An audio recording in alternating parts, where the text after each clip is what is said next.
Hello friends, Bengal job study সংবাদ চ্যানেলে আপনাদের সকলকে জানাই স্বাগতম।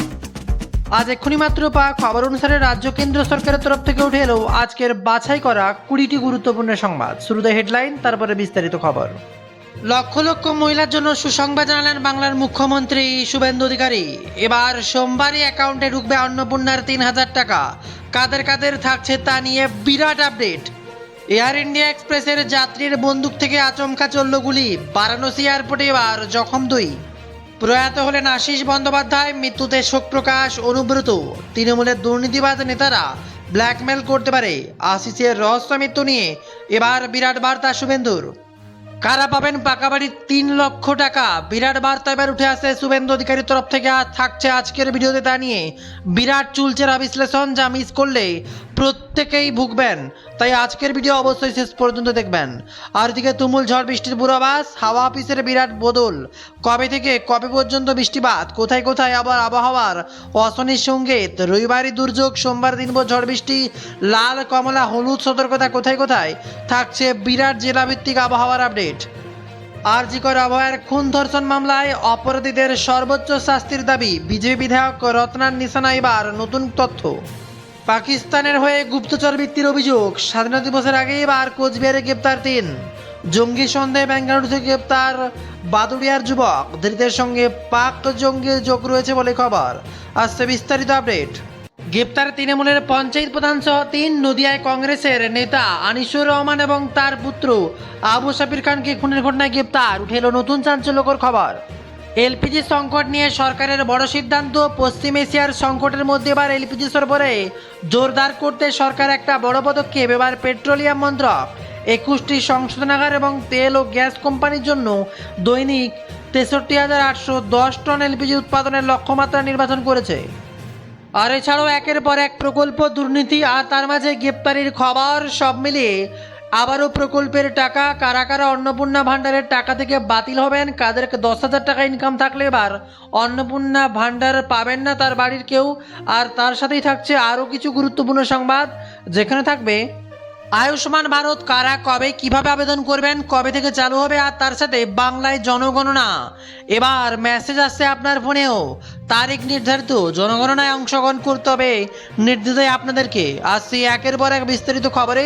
তার এক অনুরোধ, যারা আমাদের ওয়েবসাইটের সাথে সাথে ফেসবুক পেজ ভিজিট করতে চান, জাস্ট গুগলে গিয়ে সার্চ করুন আমাদের ওয়েবসাইটের নাম bengalJobStudy.in। আর ওই একই নামে পেয়ে যাবেন বেঙ্গল জব স্টাডিতেই ফেসবুক পেজ। ভিজিট করে প্রতিনিয়ত লেটেস্ট গুরুত্বপূর্ণ খবরগুলো জেনে সবাইকে গুরুত্বপূর্ণ তথ্যগুলো জানার সুযোগ করে দিন। এবার আসছি 3000 টাকা অন্নপূর্ণা ভাণ্ডার, যা নিয়ে অপেক্ষায় রয়েছে গোটা বাংলার মানুষ। কারা বাতিল, কারা পাবেন। সোমবার থেকেই ব্যাংকের অ্যাকাউন্টে টাকা ঢোকা শুরু করবে। কারা কারা টাকা পাবেন, কারা পাবেন না, বিস্তারিত গুরুত্বপূর্ণ সংবাদের দিকে নজর রাখলে এই মুহূর্তে দেখা যাচ্ছে লক্ষ লক্ষ মহিলার জন্য দারুণ সুখবর। সোমবারই অ্যাকাউন্টে ঢুকবে অন্নপূর্ণা যোজনার 3000 টাকা। কারা পাবেন স্পষ্ট করেছেন মুখ্যমন্ত্রী শুভেন্দু অধিকারী। পশ্চিমবঙ্গের লক্ষ লক্ষ মহিলাদের জন্য এবার তাই বড় সুখবর। আগামী সোমবার 17ই আগস্ট থেকে টাকা ঢুকবে বলে আগেই জানিয়েছিলেন, আর সেই ঘটনার সত্যতার সামনে উঠে আসে। বিরাট আপডেট। নবান্নে রবিবার মুখ্যমন্ত্রী শুভেন্দু অধিকারী জানিয়েছেন 10 জুলাই পর্যন্ত যাদের ভেরিফিকেশন হয়েছে তারাই সোমবার অন্নপূর্ণা যোজনার টাকা পাবেন। সরাসরি তাদের অ্যাকাউন্টে 3000 টাকা ট্রান্সফার হবে। তবে এই স্পষ্ট বার্তা, 10 জুলাইয়ের মধ্যে যারা আবেদন করেছেন তাদের সবার এখনও ভেরিফিকেশন হয়নি। জুলাই মাসে 1,19,00,000 যারা পেয়েছিলেন, তারপর নিয়ম শিথিল করা হয়েছে। শুধুমাত্র কর্পোরেশন এলাকা বাদে বাকি সব পুরসভায় গ্রামীণ এলাকায় 50 শতকের বেশি জমির শর্ত শিথিল করা হয়েছে। গ্রামীণ এলাকায় 3টে বা তার বেশি ঘর থাকলে অন্নপূর্ণার টাকা পাওয়া যাবে, নিয়মে এসেছে শিথিলতা। আর এর সাথে মুখ্যমন্ত্রী শুভেন্দু অধিকারী জানিয়েছেন অন্নপূর্ণার প্রকল্প পেতে যারা আগ্রহী তাদের 90% টাকা পাবেন বলেও আমরা আশাবাদী। 1,80,00,000 আবেদনপত্র জমা পড়েছে, তার মধ্যে অধিকাংশই পাওয়ার জায়গা আছে। ইতিমধ্যেই অন্নপূর্ণা যোজনা নিয়ে বিরাট বড় সিদ্ধান্ত নিয়েছে রাজ্য সরকার। আরও অনেক বেশি সংখ্যক মহিলাকেই প্রকল্পের আওতায় আনতেই একাধিক শর্ত শিথিল করা হয়েছে। জানা গিয়েছে যারা বিশেষ করে গ্রামীণ এলাকায় তাদের জমি বাড়ি সংক্রান্ত নিয়মে ছাড় দেওয়া হয়েছে। আর এছাড়াও একটা নিয়মে কড়াকড়ি থাকছে, যাদের ইনকাম 10,000 টাকা বেশি, পরিবারের নয় পার্সোনাল ইনকাম, তাদের অ্যাকাউন্টে ঢুকবে না অন্নপূর্ণা ভাণ্ডারের টাকা। তবে আপনাদের পরিবারের মাসিক ইনকাম 10,000 হতেই পারে, তবে যদি পার্সোনাল কোনো ব্যক্তির বা কোনো মহিলার 10,000 টাকা ইনকাম হয়ে থাকে তাকে লক্ষ্মী ভাণ্ডারের মতো টাকা দেওয়া হবে না, অন্নপূর্ণা ভাণ্ডারে তাকে তার নাম বাদ দেওয়া হবে। আর এমনই সময় বিরাট বড় খবর, জীবনের শেষ কয়েকটা দিন আশিসের মৃত্যুতে গভীরভাবে বিচলিত বিস্ফোরক অভিযোগ এবার মমতা বন্দ্যোপাধ্যায়ের। আশিস বন্দ্যোপাধ্যায়ের মৃত্যুতে তিনি গভীরভাবে বিচলিত।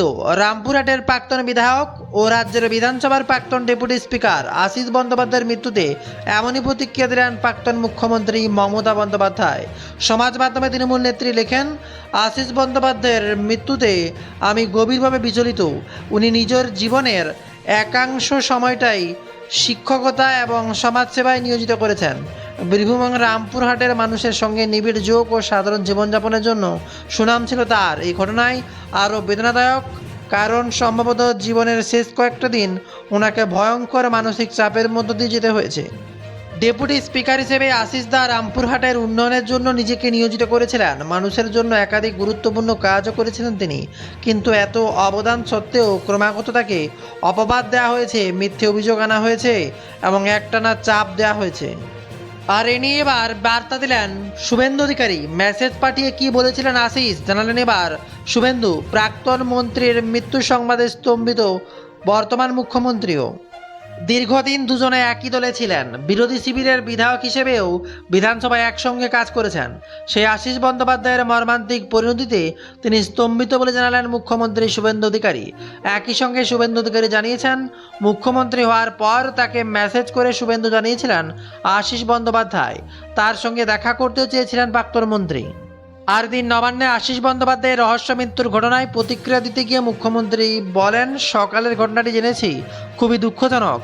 আমরা যারা ওনার সঙ্গে কাজ করেছি অনেকদিন ধরে 2006 সালের হাতে গোনা কয়েকজন বিধায়ক বিরোধী শিবিরে ছিলেন, তাদের মধ্যে আশিস বন্দ্যোপাধ্যায় ছিলেন, আমি ছিলাম।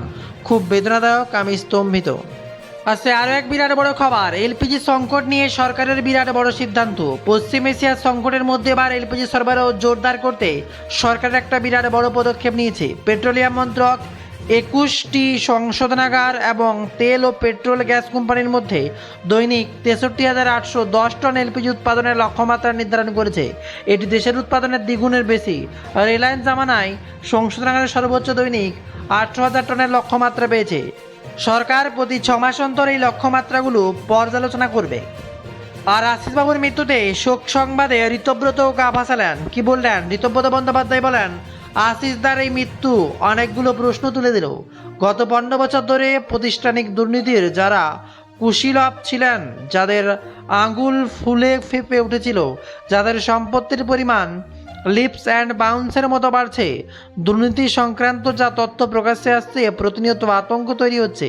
একটা সরকার না চাইলে চুরি দুর্নীতি হয় না। আশিসদার এই মৃত্যু এ ধরনের অপ্রিয় প্রশ্নকে আবার সামনে নিয়ে আসছে। আবহাওয়ার অ্যালার্টের দিকে নজর রাখলে এবার তোলপাড়। আগামী কয়েকদিন দক্ষিণবঙ্গে ভারী বৃষ্টিপাত। হাওয়া অফিস জানিয়েছে, উত্তর পশ্চিম বঙ্গোপসাগরে ঘূর্ণবাদের প্রভাব। বাংলা উড়িষ্যা উপকূলে গভীর নিম্নচাপ তৈরি হয়েছে। ঘূর্ণবাতটি রয়েছে সমুদ্র তল থেকে 7.6 কিমি উচ্চতায়। আগামী 24 ঘন্টায় তা আরও উত্তর পশ্চিম দিকে সরবে ও শক্তি বাড়বে। আর এছাড়া বর্ষাকালীন অক্ষরেখা পাঞ্জাব, হরিয়ানা, ইউপি নিয়ে নিম্নচাপ অঞ্চলের মধ্য দিয়ে পূর্ব বঙ্গোপসাগর পর্যন্ত বিস্তৃত। এর ফলে আগামী কয়েকদিন প্রবল বৃষ্টি হবে দক্ষিণবঙ্গে। অন্যদিকে আবার ককরোচ জনতা পার্টির বিরাট অভিযোগ, সরকারি স্কুলের দুরবস্থা নিয়ে এবার প্রতিবাদ জানিয়েছিল। সেই অপরাধে পশ্চিমবঙ্গের এক যুবকের বাবাকে হত্যা করা হয়েছে বলে অভিযোগ সামনে উঠে আসছে। আর তাতেই ককরোচ জনতা পার্টির বিরাট বড় অভিযোগ। সংগঠনের তরফ থেকে অভিজিৎ দীপকের দাবি, ঘটনায় বিজেপির হাত রয়েছে বলে অভিযোগ। দ্রুত সংগঠনের প্রতিনিধি দল এলাকায় যাবে, ঘটনার প্রতিবাদ চলবে বলে জানিয়েছে অভিজিৎ। আর এমনই সময় আশিসের মৃত্যু নিয়ে মুখ্যমন্ত্রীর বার্তা। আশিস বন্দ্যোপাধ্যায়ের লেটার হ্যাড প্যাডে হাতে লেখা যে সুইসাইড নোট উদ্ধার হয়েছে সেটা তদন্ত করে দেখা হবে, পরীক্ষা করা হবে হাতের লেখা। প্রবীণ তৃণমূল নেতার মৃত্যুতে শোক প্রকাশ করা এই কথা জানান সিএম শুভেন্দু অধিকারী। পাশাপাশি মমতা বন্দ্যোপাধ্যায়ের প্রসঙ্গ টেনে মুখ্যমন্ত্রীর আশঙ্কা, তৃণমূলের দুর্নীতিবাজরা আশিসকে ভয় দেখাতে পারে। সিএমকে আশ্বাস, আশিসের মৃত্যু তদন্ত তারা মোবাইল ফোনটিও তদন্তের আওতায় আনা হবে। আর দিকে আবার অ্যাকশন মোডে অগ্নিমিত্রা পাল। বিরাট খবর, অ্যাকশন মোডে দেখা গেল পুরমন্ত্রী অগ্নিমিত্রা পালকে। সকালে লান্সটাউন বাজারে পরিদর্শনে গিয়ে ঘিঞ্জি পরিবেশ, ফুটপাত দখলের চিত্র দেখে চরম ক্ষোভ প্রকাশ করলেন তিনি। দোকানদারদের স্পষ্ট নির্দেশ দিয়ে এদিনই ডেডলাইন বেঁধে দিলেন ফুটপাতে অন্তত 2/3 খালি করার জন্য। একই সঙ্গে মন্ত্রী ঘোষণা করেন দীর্ঘদিন ধরে আটকে থাকা লান্সডাউন মার্কেটের নতুন ও বড় পরিসরে দ্রুত তৈরি করা হবে। এদিকে অভয়ের মা রত্না দেবনাথের মহা উদ্বেগ। রত্না দেবনাথ উদ্বেগ প্রকাশ করলেন নির্মল ঘোষকে নিয়ে। তাকে ডিম ছোঁড়া নিয়ে বললেন উনি 80 বছরের একজন মানুষ, ওনার হয়তো হার্ট অ্যাটাকও হয়ে যেতে পারে। তখন আমার প্রমাণ কোথায় পাবো? তখন আমরা ওর কাছ থেকে কী তথ্য পাবো? তদন্ত প্রক্রিয়া সুষ্ঠুভাবে শেষ করা এবং আসল সত্য উদ্ঘাটন স্বার্থেই অভিযুক্তদের নিরাপত্তা ও শারীরিক সুস্থতার বিষয়ে গুরুত্ব দিয়ে দেখা প্রয়োজন বলেই মনে করেন এবার অভয়ের মা রত্না দেবনাথের মহা উদ্বেগ। আর এবার বাংলা আবাস যোজনা নিয়ে বিরাট বড় খবর সামনে উঠে আসছে। এখনও যারা পাননি সরকারের দেওয়া 60,000 টাকা, 10 লক্ষের পরে এবার কারা পাবেন দ্বিতীয় কিস্তি, উঠে আসছে নতুন আপডেট। বৃহস্পতিবার থেকে প্রায় 10 লক্ষ যোগ্য উপভোক্তার ব্যাংকের অ্যাকাউন্টে দ্বিতীয় কিস্তির 60,000 করে পাঠানোর প্রক্রিয়া শুরু হয়েছে। বিরাট খবর সামনে উঠে আসছে। পশ্চিমবঙ্গের আবাস যোজনা উপভোক্তাদের জন্য বড় খবর। বাংলার বাড়ি প্রকল্পের নাম আওতায় উপভোক্তাদের দ্বিতীয় কিস্তির টাকা দেওয়া শুরু হয়েছে। বৃহস্পতিবার থেকে প্রায় 10 লক্ষ যোগ্য উপভোক্তাদের ব্যাংকের অ্যাকাউন্টে 60,000 করে পাঠানোর প্রক্রিয়া শুরু হয়েছে। খবর আসছে যে সমস্ত উপভোক্তারা পশ্চিমবঙ্গের আবাস যোজনার প্রথম কিস্তির টাকা পাওয়ার পর বাড়ি তৈরির কাজ লিন্টন স্তর পর্যন্ত সম্পূর্ণ করেছেন তাদের দ্বিতীয় কিস্তির টাকা দেওয়া হচ্ছে। তবে একসঙ্গে সকলের অ্যাকাউন্টে টাকা ঢুকবে না। সরকারি নিয়ম অনুযায়ী ধাপে ধাপে যোগ্য উপভোক্তাদের অ্যাকাউন্টে 60,000 করে টাকা পাঠানো হবে। অপরদিকে আবার দিলীপ ঘোষের বিরাট বড় বার্তা। দ্রুত আবাসের সমীক্ষা শেষের নির্দেশে এবার দিলীপ ঘোষ।